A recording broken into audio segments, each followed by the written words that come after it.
Hello, welcome back to Sorare. Adam here, and today I'm going to be highlighting the top 5 mid-priced Japan J League goalkeepers. If you like this video, smash the like button and subscribe to the channel. If you're not signed up to Sorare yet, sign up, use the link below to get a free limited card, 13 common cards. Check out my Patreon as well, and sorareassist.com. So as I say guys, today I'm going to be highlighting my top 5 mid-priced range goalkeepers for the Japanese J League. I've already covered the premium options in the previous videos, so check that out on the channel now. And always remember, none of this content is financial advice, and always do your own research. So I'll be highlighting the top 5 mid-priced goalkeepers in this video today. I'll be starting with number 5 and then picking my number 1 mid-priced goalkeeper. So let's have a look then at what we've gone for at number 5. So at number 5 I've gone for Takanori Sugeno. Now there is a little bit of a disclaimer here, he's 38 for a start, but Consadole Sapporo have also signed a new keeper for next season and is a really quality keeper as well, and I'm expecting to be number 1. So for Sugeno, that may mean that he may need to look for another club if he is looking to carry on playing football.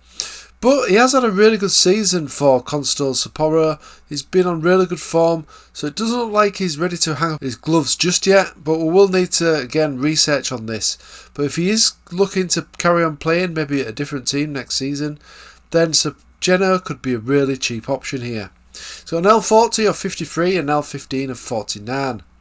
In the last year, he's actually started 32 games for Consadole Sapporo and kept 12 clean sheets. So as you can see, he has been on form, even though Sapporo have not had the best season. He's got an AA of 11.3 and an average of 53.2 over the last year.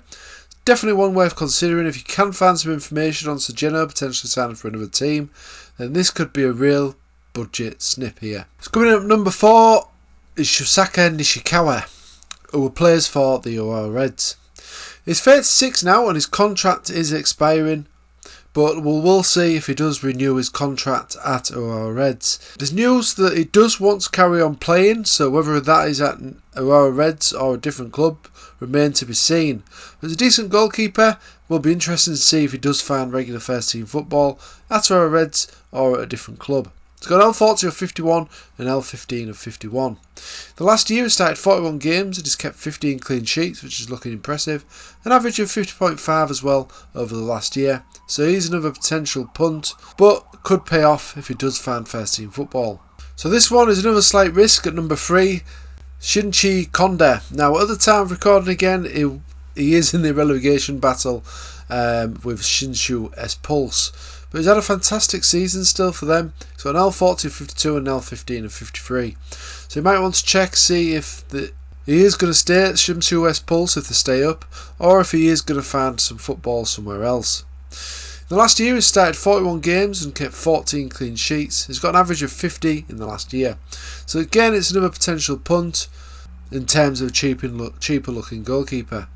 At number 2, I've actually gone for Masaki Kashiguchi of Gamba Osaka. Again, there's another team that was on the threat of relegation, but I have had word that he could potentially carry on at Gamba Osaka or potentially move to a different club. Because as we know, Kosai Tani is due to return to Gamba Osaka and hopefully claim his place as the number 1 at that club.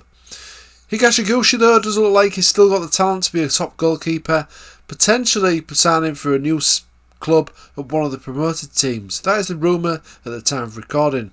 Definitely one to keep an eye on though, because he's had some fantastic performances in the last J League season, and if he was playing the full season, he was hampered by a bit of an injury in mid-season, then Gamba Osaka could have probably had a much better season. So an L40 of 51 and an L15 of 52. In the last year he's played 23 games for Gamba Osaka and he's also kept 9 clean sheets in those 23 matches, which is really impressive. So an average of 52.1 and an AA of 12.1. He is of course the previous Japan international as well, goalkeeper, so he's got loads of experience this guy, and I'm sure there's another club that will want his services if he's surplus to requirements at Gamba Osaka. So coming in at number 1 is Jung Sung Ryong of Kawasaki Frontale. Now this is another keeper who's certainly aging and he's 37, and there's another one that's future is up in the air at the moment. It is uncertain whether he is going to continue playing yet, but again it's another one to research, and if he is, he's going to be a fantastic keeper choice, especially if he does stay at Kawasaki Frontale, who are of course one of the best teams in the Japanese J League. So an L40 of 49 and an L15 of 41. The last year he started 41 games for Kawasaki Frontale and kept 17 clean sheets. He's got an average of 47.7. He did end the current Japanese season with a bit of an injury, so it's interesting to see if he is going to be carrying on his career next season. So that rounds up my top 5 mid-range price goalkeepers. There won't be a budget goalkeeper video for this category because obviously, as we know, there's not many budget options out there in terms of goalkeepers, but I will be doing some videos on the defenders, midfielders and forwards coming up for the J League, and then I'll also be carrying on with some K League players as well in South Korea. If you like this video though, smash the like button and subscribe to the channel. If you're not signed up to Sorare yet, sign up using the link below to get a free limited card, 13 coming cards. Check out my Patreon as well for regular scouting on there, and SorareAssist.com. Okay guys, thanks for watching as always, and I'll see you again soon.